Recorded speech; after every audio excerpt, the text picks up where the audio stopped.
I'm a for real cookie monster, and I love Goodness Gracious Lux Cookies. Featured on The View, Goodness Gracious Lux Cookies offers fresh baked cookies, frozen cookie dough, and gourmet cookie mixes online at ggluxcookies.com and in select retail stores.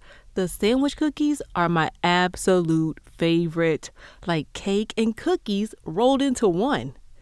Get your cookie fix at ggluxcookies.com. That's ggluxcookies.com.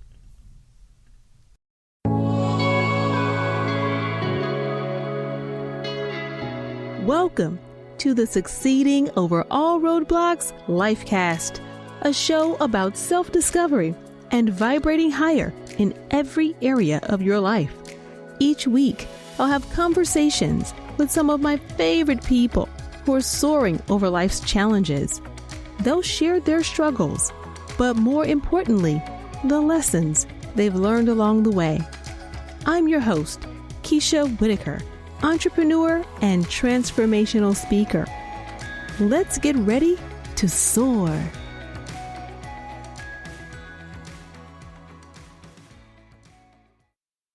February is Black History Month, and as with every episode, I am dedicated to honoring Black excellence everywhere I can find it.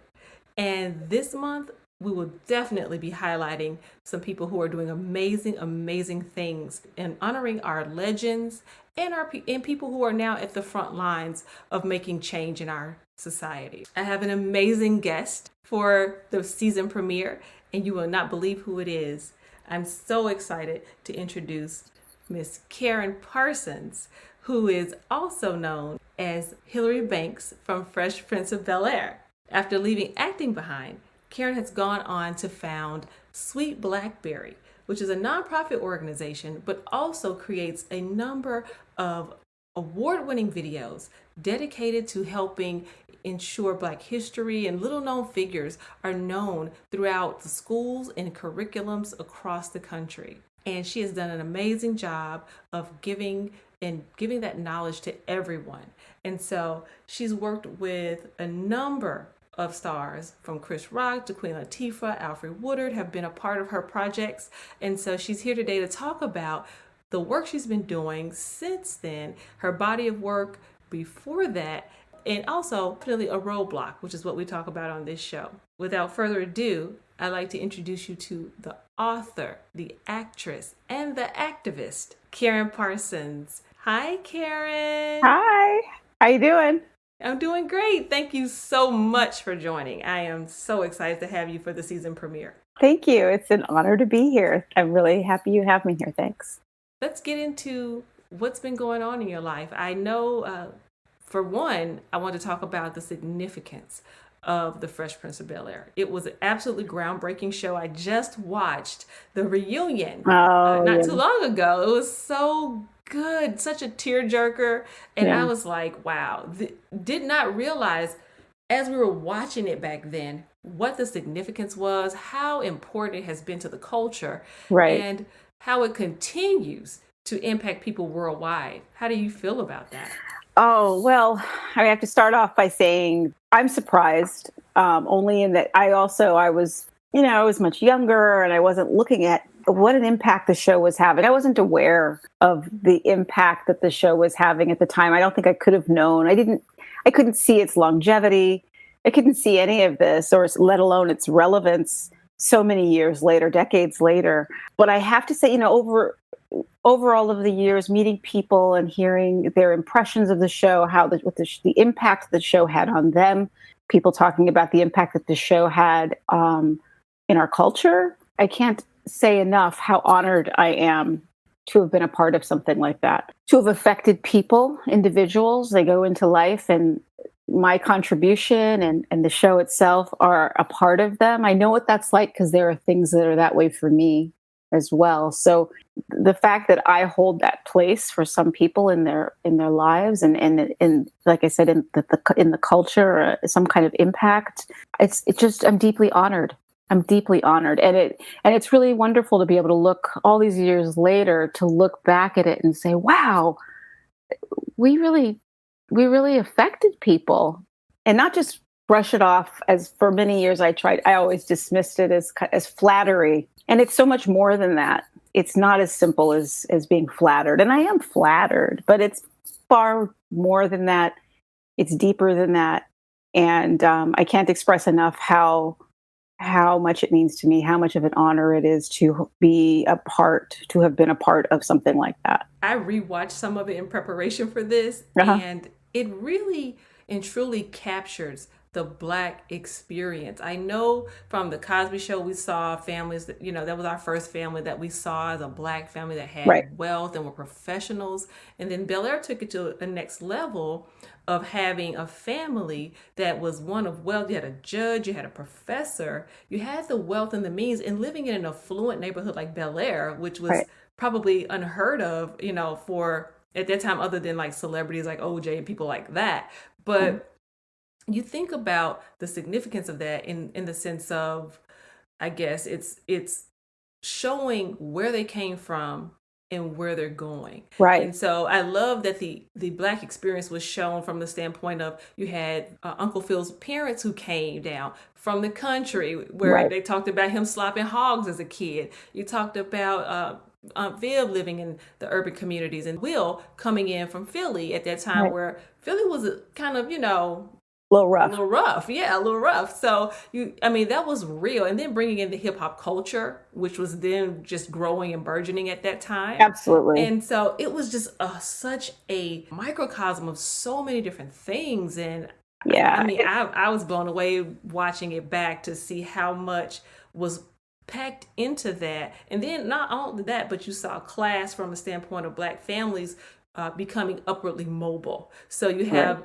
someone in the family who's made it, they have wealth, and then the relatives come in, Aunt Vi and all the aunts come, and you see that's the wealth was kind of the backdrop. It was more about the family dynamic to me that I noticed. Yeah, I think it was interesting to see the different ways that manifested, because it wasn't just one mono way of like, oh, Black person becomes wealthy, they become like this, they like this kind of thing. We were also different. Hillary's very different from Carlton. They both had their eccentricities, but he's this young Republican, and Hillary is just all about her vanity and herself and her own personal blind ambition. And then you've got Ashley, who's far more obviously she's young, very young on the show, but this is somebody who's so bright, so intelligent, who's going to, as a woman, she's going to be at the top of her game. You also see where they all came from in terms of their guidance from their parents, like you said, this professor, mother, but you also saw the dance episode. So you got to see this whole other side of her where she was a dancer. And you see with Philip, he's a judge, but we saw that he was a lawyer before. And then, like you also said, that there were episodes where you saw his activism roots, and you saw his parents. So you saw how he grew up. And so like these evolution of people and characters, and as well as the aunties when they showed up, how different everybody was. And that was one of the things that I didn't recognize that the show was offering, was showing such a diverse cast of Black people. We didn't have a lot of shows. We had Cosby, which was huge. We had Different World and Martin that was around the same time as us. And it was really important, I think. In our show, it started off as just being so, it was funny. These different characters were opportunities for laughs, but there was more there. There was more going on, especially when you get to know them year after year, and you go through situations with them. You're dealing with different kinds of people, and that's what I hear back from people all the time. Is it was so great to see all these different Black people. They weren't just like, because we didn't see a lot of Black people on TV. So when you saw them, it was really refreshing, I think, to see like, you can be Carlton. This is somebody that you might recognize in your life, and wow, they're on television. And Ashley is somebody who you might aspire to be. And Hillary is hopefully somebody you don't aspire to be, but maybe that you recognize parts of yourself, et cetera, as well as, the parents. And Jeffrey. When you talk about representation, we had a little bit more representation than most people, because I had a friend in France who told me that she was like, loved the Fresh Prince of Bel-Air because they didn't have hardly any Black representation on TV. And so you think about in the UK, it's huge still, and different countries, and people are picking it up like it's brand new. And I know.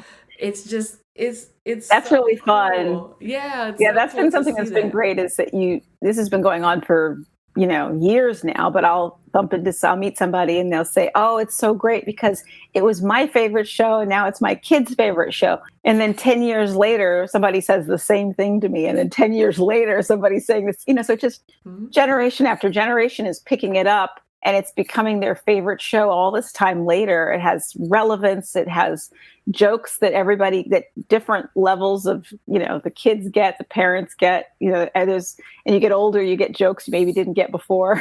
So it's chock full of stuff. It's this, big fat onion, and it's fun. It keeps giving too. It's this gift that keeps on giving. It's great. Yeah. The thing I saw about Hillary, which I thought was so cool, and actually, I looked at Hillary kind of like she was a stereotype that we did not see. No. As black women and girls growing up, we never, like what they would call bougie, like we never encountered that necessarily, or even knew Black girls who had that much, came from that much wealth, and then you were connected to celebrities, and really, to be honest with you, I look at Hillary. She had, to me, a lot of confidence. She went out and got what she wanted. She didn't let people tell her who she was and who she wasn't. Yes. I think there was a lot of great qualities about Hillary, and she may not have been as woke as people think she was, but there was an episode where you talked about global warming and explained it in detail. And then the lady was like, "Well, what can I donate?" You're like, "I don't know." It was so cute. But at the same time, you knew about that issue.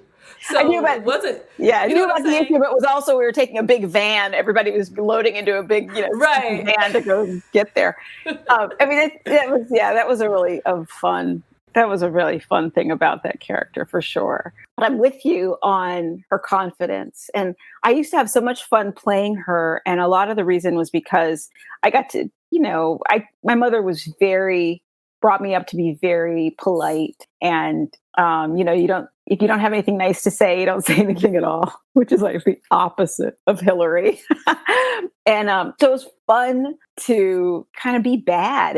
But I realized also what was really fun for me was her confidence. It felt good to slip into her. Judy Richmond, who was the costumer, used to say that Hillary showed up when I got dressed in the clothes, because she would see me and she'd see me change. She'd see my body language change as soon as I put the clothes on, and the affectations, and my physicality. And she's right, probably. But it was so fun to like zip up into this person who's very different from me. I mean, I wish I had the kind of confidence that Hillary had. I wish I could just zip it up like a unitard and just like go out into the world with that kind of brazen ambition, confidence, no doubt that what you're after is the right thing and that everything's going to get out of the way for you. It was, that was fun. I mean, that's an element of her I would love to be able to bring into me.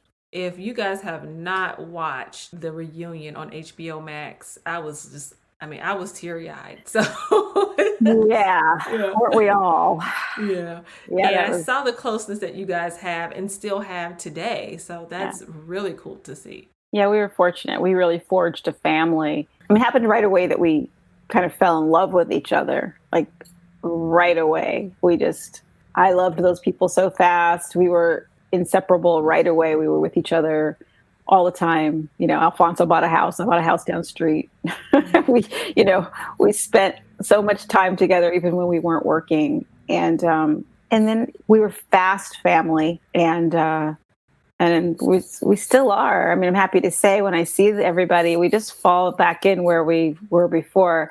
We trust each other. We love each other. I know that those people have my back. I know that they see me and they love me, and I'm good with them always, and they're They are my family. And I think Hmm. that's one reason it was with Janet. I think that's why one other reason it hit everybody so hard. It was difficult to be around for a while. I think it was difficult, the negativity that was hovering for a long time. It was like a huge weight lifted when she showed up, when she and Will got together for the first time in so long, and then when she and Daphne hugged, it just felt like it was like all the doves were released.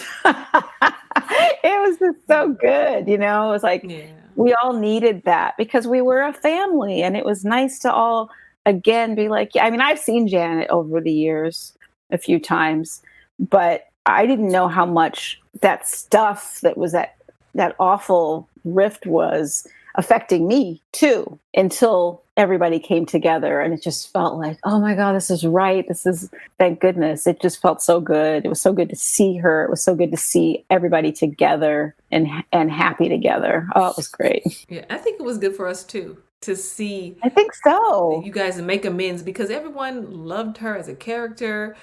We, saw the rift happen, but there wasn't the story. Now we understand fully the There's a context of lot. it, which was none of There's our a lot we business. didn't know. Yeah, but Yeah, just to understand the context of it now and to know, like I said, life is too short. We have yes, to make amends with people, and we admit our wrongs, and we move on, and hopefully, in me watching that, learning that, what, don't wait too long to it's true. address those things. We were Get lucky in that we front were of it. able to. I'm glad we were able to. I wish James had been there and Mhm. been a part of that. He would have really appreciated that too. But I'm so glad that they came together, that they decided to do that. Like you said, life is short. This is what we have. There's no need for this. There's no room for this other stuff. You know, you got to do what you can to make it okay. That's how I try to live my life. Is if I'm wrong, I'll admit it. I never do anything, with an intention to anyone, but it's really, if I do, I want to make amends. I want to straighten it out and move forward. So I applaud you guys for definitely Will and Janet really, mending that, and then, healing the family. Yeah, it took a lot. It took a lot. It took a lot Yeah. of bravery, I think, for them to do that too. And yeah, I commend them as well. We could talk about that all day, I'm sure, but I definitely want to move into talking about some of the things that you're working on currently and things you've been doing since you left Fresh Prince of Bel-Air. You spent 6 years with them, Yes. and then that's a long time to be that close and day in and day out with someone, with a group of people, and then move into a new journey. So what was that like for you? Which part? Leaving that or getting to the Yeah, other part? transitioning to, like, right after the show. I know you had some great films, that we consider like cult classics, like Major Payne and Right. Class Act and like stuff like that. So, Yeah.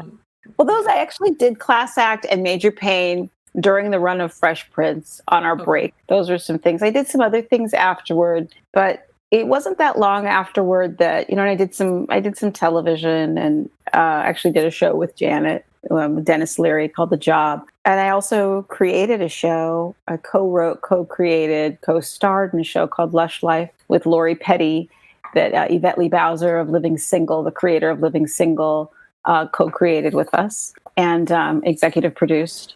It wasn't that long after Fresh Prince, I guess, that things started shifting. I mean, right away with that, with creating and writing. And I did start. A friend of mine pushed me to go get into a writing class, and I with a particular instructor. And so I said, okay, I'll go. She really, really wanted me to go take this course. And so I did. And he was incredible. The class was great. And I realized how much I wanted to write, how much I loved it. And I'll tell you, when I stopped Fresh Prince, it was difficult. Like I said before, we were family. Now, I grew up I was an only child, and my dad was in my life, but he was all over. He wasn't like a dad. He wasn't home like a dad. So James Avery was very much like a dad, like James Evans on Good Times and the dad on Brady Bunch were like my dads growing up. And then as an adult, all of a sudden I had James Avery, who used to call me daughter. He didn't call me Karen till the day he died. He called me daughter.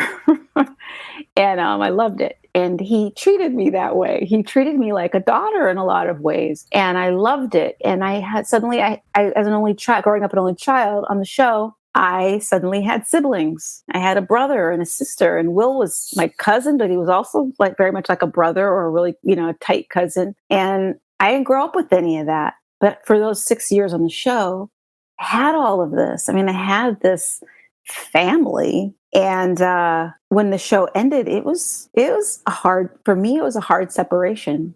I didn't realize it at first, that it was really affecting me. And then it hit me. It's funny. I just mentioned this to somebody recently, but I went to school. One of the people I went to school with was Lenny Kravitz. And Lenny's mom, Roxy Roker, had been on the Jeffersons for like 11 years, I think. And I don't know if that was why I bumped into him after the show had gone off. And Lenny was like, well, how, he's asking me how I was and stuff. And then he's like, no, but really, how are you? How are you now? And it felt to me, it hit me like it was pointed, like, how are you since the show's gone off? Are you really okay? And I don't know if he meant all that, but that's how it hit me. That's how it landed. And it was the first time I felt like I had been truly confronted with the question. And so it was the first time it really hit me. And I realized I'm having a hard time with this, It was 6 years. I was there, just about every day. And weekends you're doing press. And the summer you're trying to do other jobs, but you're doing press and you still have that connection. That was hard. And I started to make my way, but when I found the writing, I found something I just started spending my days just writing all the time. But I didn't talk to a lot of people about it because I thought, as far as wanting to be a writer, I think I was afraid people wouldn't take me seriously, especially having been an actress my whole life and played a character that wasn't exactly who you'd think of as a novelist. So that was, in terms of the transitioning, it was an odd time. I was in acting workshops. I was still auditioning, but I had discovered writing and I kept a lot of it kind of private, that was something I really wanted to do. It would be years later before, and it would be somebody nudging me forward and saying, you need to write a book, and somebody in a position to get my book out to people, that it would take that for me to finally let everyone know that this is what I want to do.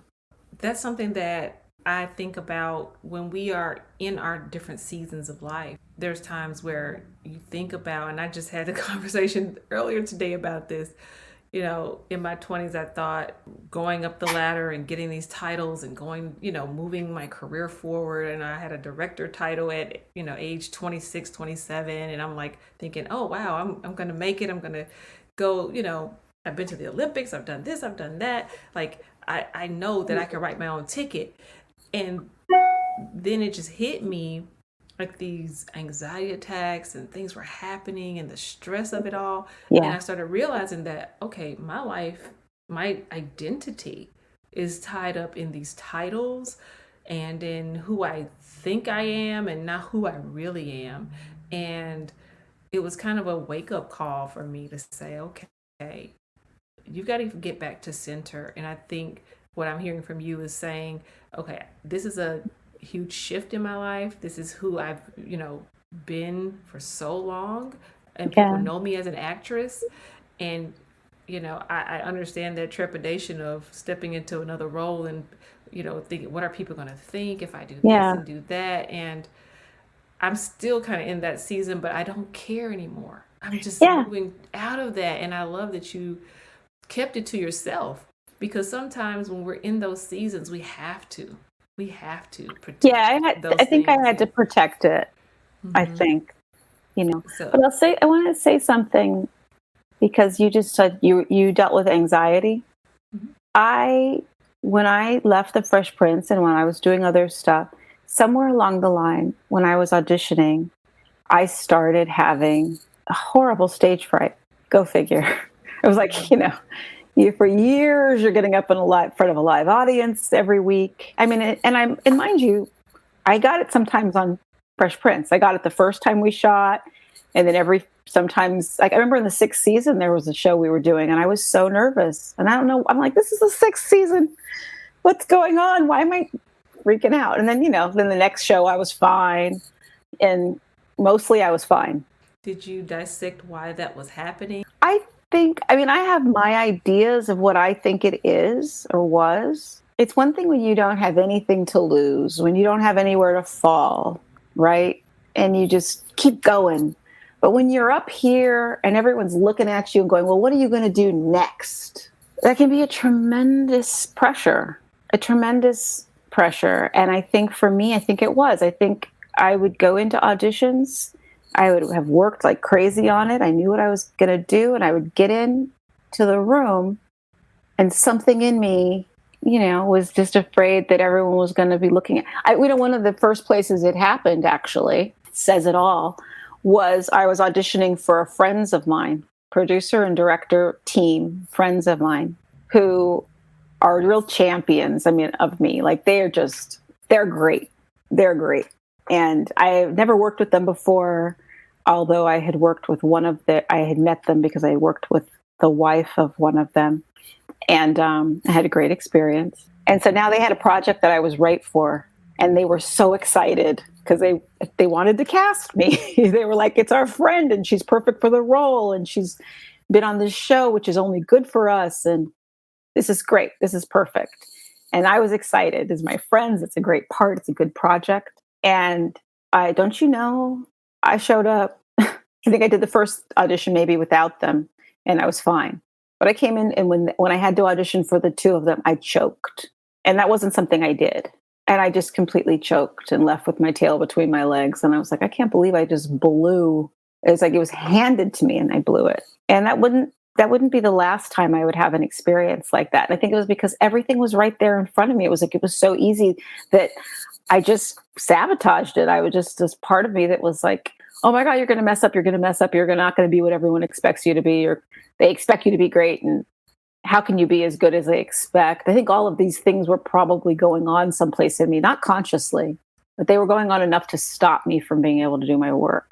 It was really a drag. This went on with a lot of stuff. I ended up working with an acting coach finally she recommended beta blockers finally, as just because it stops the fight or flight thing that happens, so that because I would literally be in an audition, and I would all of a sudden, I'd be sitting in the corner on the wall, on the ceiling, looking down, watching the whole thing, as opposed to being in it. So the beta blockers actually, started to help me get into the experience of getting through an audition, being present, not having that thing happen. And then I only used them probably 2, maybe 3 times, but it was enough just for me to feel myself be present again and be like, oh, you're fine, Karyn. You're okay. You're okay. You know what's going on. You're okay.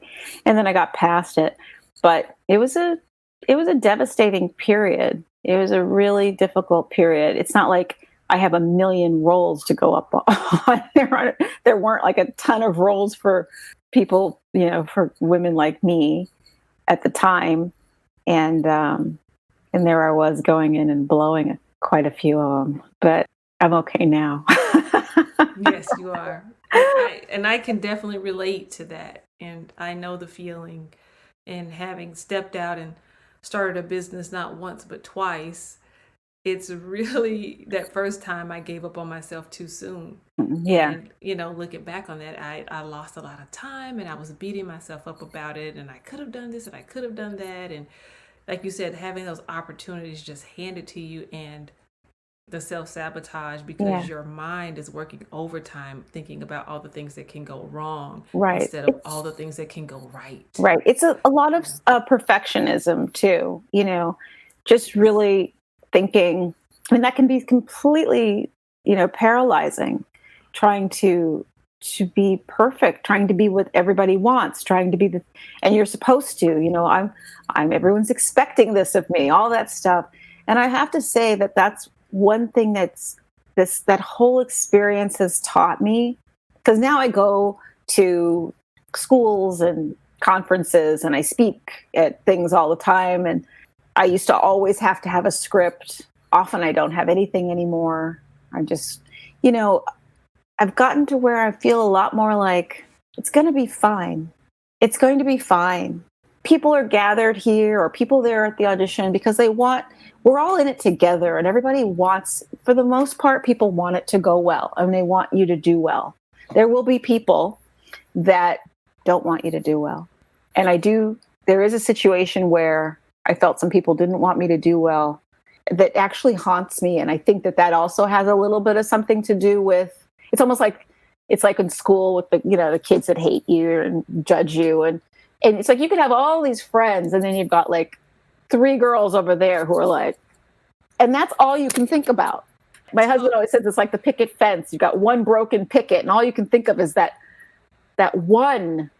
And everything else is just like, you're great. You're doing a good job. We're here for you. All the support. One person that's looking at you going, it's like on the comments on anything in the internet. Yeah. Mm-hmm, mm-hmm. And you got to let that stuff go.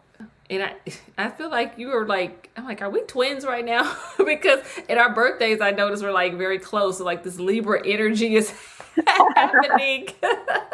But I was just like, my goodness, like that has been kind of my story of, worrying about, okay, who's hating on me now and who's going to try this and who's going to try that. But, I had to tell myself when I used to read the Bible every day, but when I was younger, and there was these scriptures that I would always focus on. And even when people tried to sabotage me, there was one thing that I know is that what God has for you is for you. Yeah. Nobody can stop it. It doesn't matter how hard they try. And they may try to get in the way. They may be successful at, one thing or another. But in the end, one is all things work together for the good. Yes. And then what's for you is for you. So if that's the case, no matter what obstacle or roadblock comes in your path, it will all work together for the good. And that was something that I have to continually remind myself of. And one of my good friends says, let the haters do their job. Don't do it for them. Exactly.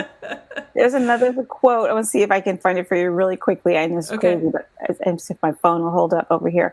There's a quote too that reminds me a little bit of what we were talking about that has always struck me and meant a lot to me. I don't know if you've heard it before. Hold on a second. It's attributed to Nelson Mandela, but it's actually Marianne Williamson, and it's about shining. Here we go. Well, and this is part of it. I don't know, this isn't the whole thing, but this is part of it. Our deepest fear is not that we are inadequate. Our deepest fear is that we are powerful beyond measure. It is our light, not our darkness, that most frightens us. And there's more to the quote that basically goes on. Yeah, as we let our light shine, we unconsciously give other people permission to do the same. And it goes on as well to talk about basically who are you to dim your light for others? I mean, I think a lot of us also, there's this thing of feeling, there's some part of us subconsciously that actually knows we've got greatness. It's like you're saying what God intends for you, that's yours. And there's a part of us that I think that knows is, we're fearful of falling short, but we're also fearful of shining too bright. I think there's something subconsciously that keeps us, because of haters and because of people are going to have a problem and they're going to see us shine, they're going to want to bring us down. And yet when we shine, not only are we doing what we're supposed to be and we're doing, but we are also giving other people permission to do the same. We're telling everybody, shine your light. We're saying that for everyone. It encourages everybody to do the same. I think that quote always rings with me. I think we tend to sometimes dim ourselves and sabotage ourselves also to not shine so brightly, but we have to. We do. And I that's a perfect segue into the fact that you are shining, and you are shining a light on hidden figures in Black history. You know, we so very often hear about the same people every month, every February. They, you know, bring out Dr. King and who, you Yeah. know, these amazing individuals who have changed the course of history for Yes. us, and not just for us, but for the world. Yes. But there are some that we don't even think about. I mean, I was telling my mom, I said, every Black person from slavery forward is like Black history. Like, there's someone who had to create a mop, someone who had to create a dustpan. Somebody, they didn't give them tools to go out and do the stuff they had to do. That's the You know, thing. Yeah. Yeah. You hear people often say when they find out about the incredible, so many, this wealth of inventions that came from Black people, and people are like, oh, a Black person didn't invent that. You're just saying that. And it's like, well, no, it not only is it true, but think about it. Think about it for a minute. think about it. Think about the limited resources, but all of the responsibility and the duties that Black people had. They had so much they had to do, but they had limited resources. They had to think outside the box all the time, all the time. Mm-hmm. So of course they were inventing like crazy. You know, Right. Necessity is the mother of invention. thank you very much. There you go. I mean, that's it. And so it always kills me when people say that. I was like, what did you think about what you just said? But yeah, I grew up, my mother was a librarian, and I spent so much time in the library. But then as an adult, my mother still was working in the library, and she was heading the Black Resource Center at the particular library. And I was an adult now, but she would call me and tell me stories about people in Black history that she heard about that she, were just little known stories.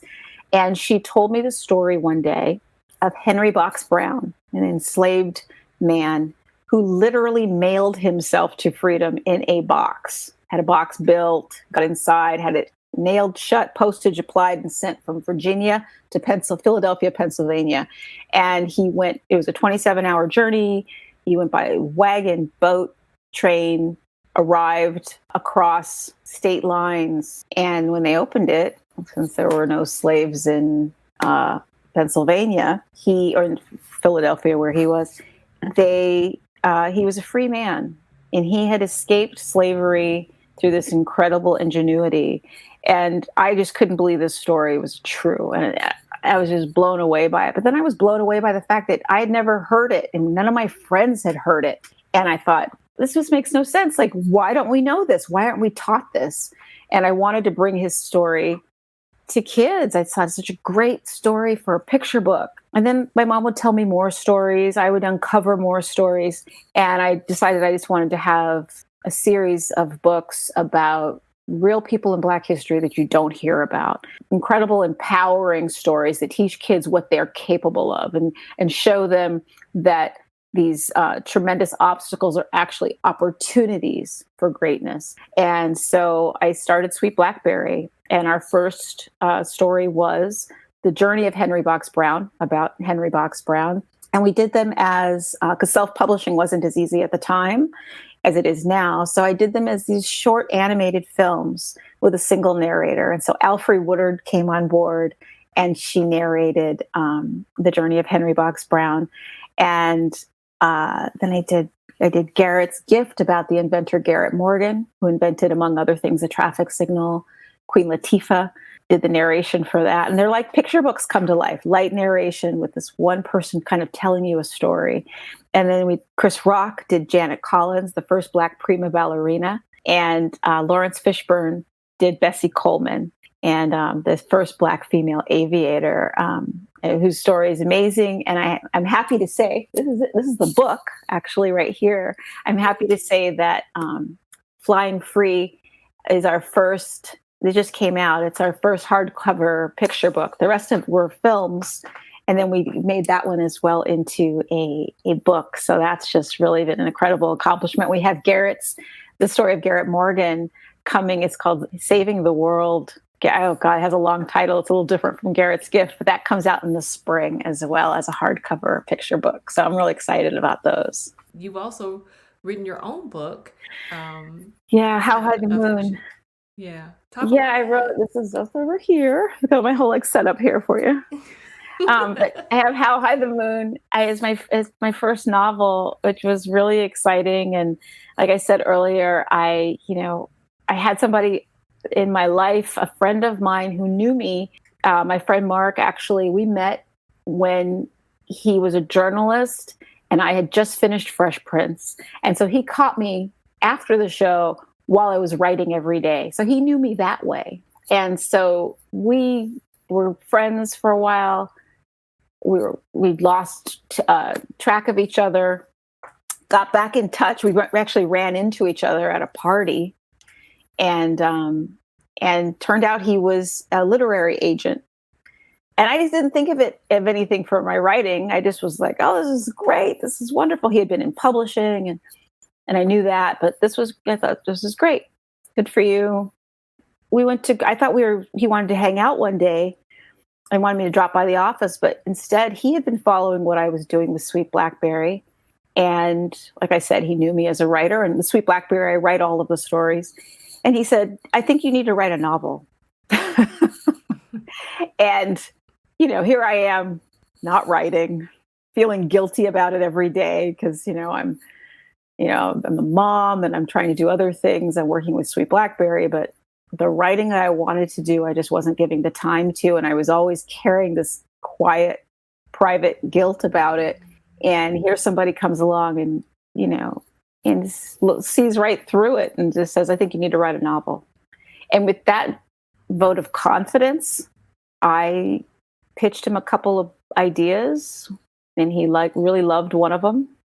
I went with it, and it became How High the Moon. And next thing you know, we were taking the book out and having a bidding war. And all of a sudden I was in this whole new world of writing. And it's been amazing. It's been incredible and exciting and liberating.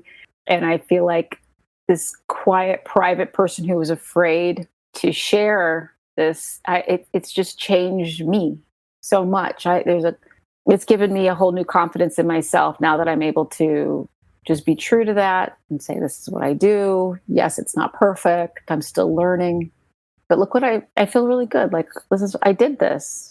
I had a question about, so your mom, you said, I think you have two teenagers. Yes. And one about to go to college pretty soon and all of that stuff. So did you write your book? Had you been working on it over the years, or was it something that you waited till after? Were you busy raising kids? Like, what was No, it wasn't like I had the book just, like there's a story I just want to tell it that I got to get to one day. It wasn't like that. I wanted to. My mother grew up in South Carolina, a little town outside of Charleston, South Carolina, in the 40s, and to hear my mom talk about it, she had the greatest childhood. Oh, they had so much fun. They had the farm and, all of her siblings, and everything was just so great and peachy. My mom was always very positive. And it took me a while to finally say, well, wait a minute. The 40s, the South, you grew up in the Jim Crow South, Mom. You got to tell me something more. You got to tell me, how was it such a great, happy childhood? Like, what was it really like? Was it ever dangerous? Were you frightened? What was it? What was your life like?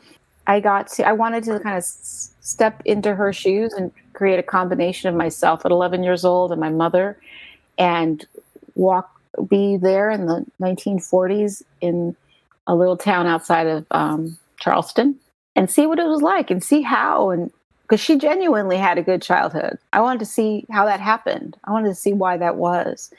And so I created this story, How High the Moon. The protagonist is Ella, a little girl who lives with her grandparents and her cousins in this town. And her mother is up in Boston trying to be a jazz singer. Or she is a jazz singer up there.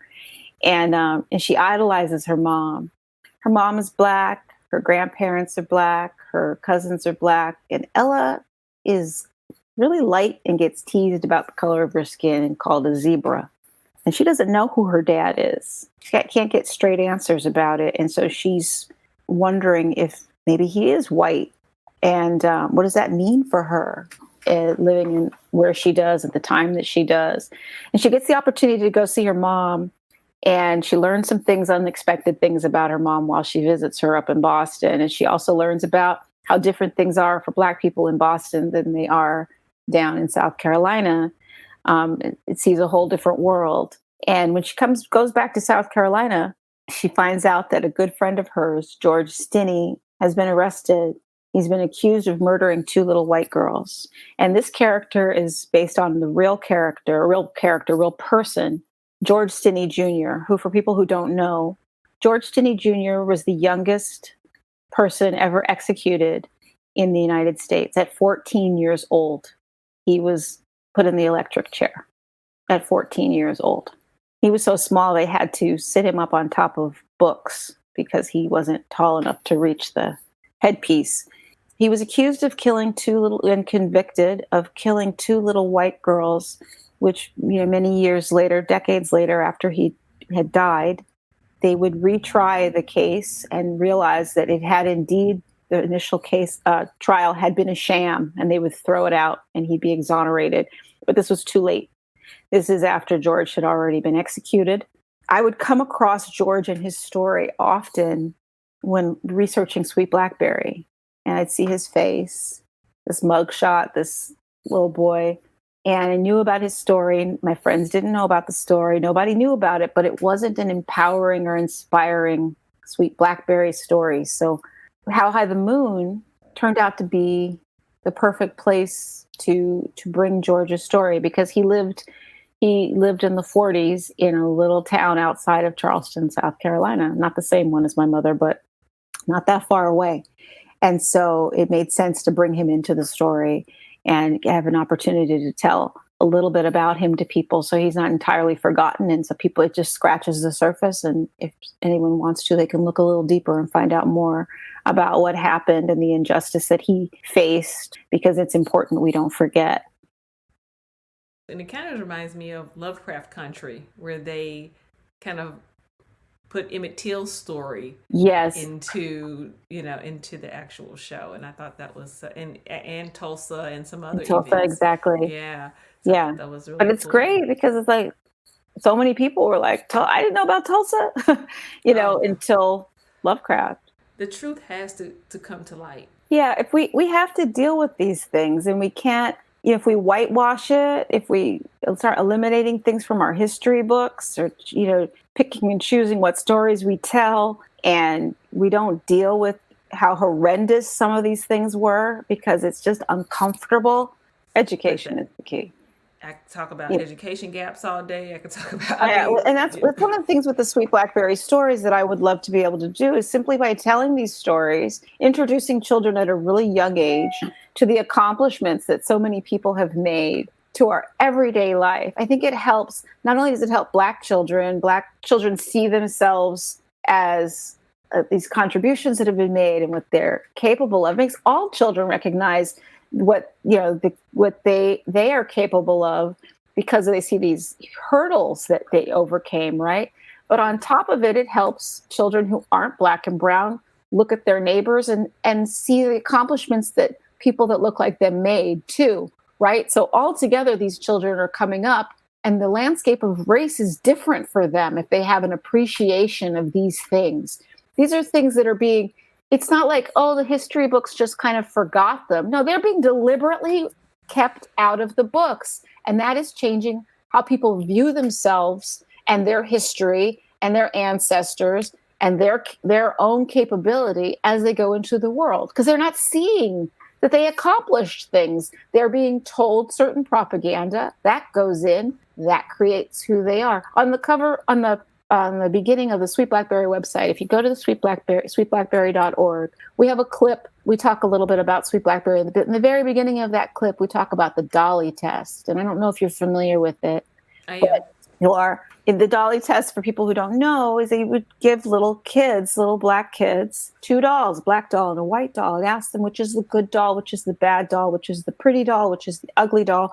And you see time and time and time again, little Black children, always pointing to the black doll as the bad doll, the ugly doll, the white doll as the good doll, the pretty doll. I mean, one of the clips that I show with the Dolly test, because it started back in the late 30s, but they started doing these things, but they've done them on and on over the decades. And there's one with Anderson Cooper on CNN, and he's doing it with a little girl. And she's pointing to her brown skin, and she's saying, I don't like brown. It's yucky. I don't know why, but it is. And she must be 4 years old. And this little girl is learning to hate herself, to hate how she looks. And she doesn't know why or where the messages are coming from. And I think we have to understand they are little, and they are soaking up all of the messaging that they're getting through our society, not just the media. Well, the media is a huge part of it, but all of the messaging all through society is telling them these things. And we need to do all that we can to work to undo this, not just to not do this, but to undo this damage. We need to work hard, and we can't allow people to, we just need, that's the active work I think that we all need to be doing. And that's one of the areas that I think Sweet Blackberry is helpful in bringing these stories to kids. We've covered a lot of ground today, and I appreciate you taking the time. And, is there anything next coming up for you? I did a movie with my family. I acted, called Sweet Thing. My husband is a filmmaker, and he directed it, and my kids are actually starring in it. I have a smaller role in it, but it's called Sweet Thing. And right before the pandemic, we were in festivals. We won an award in Berlin, and then pandemic hit.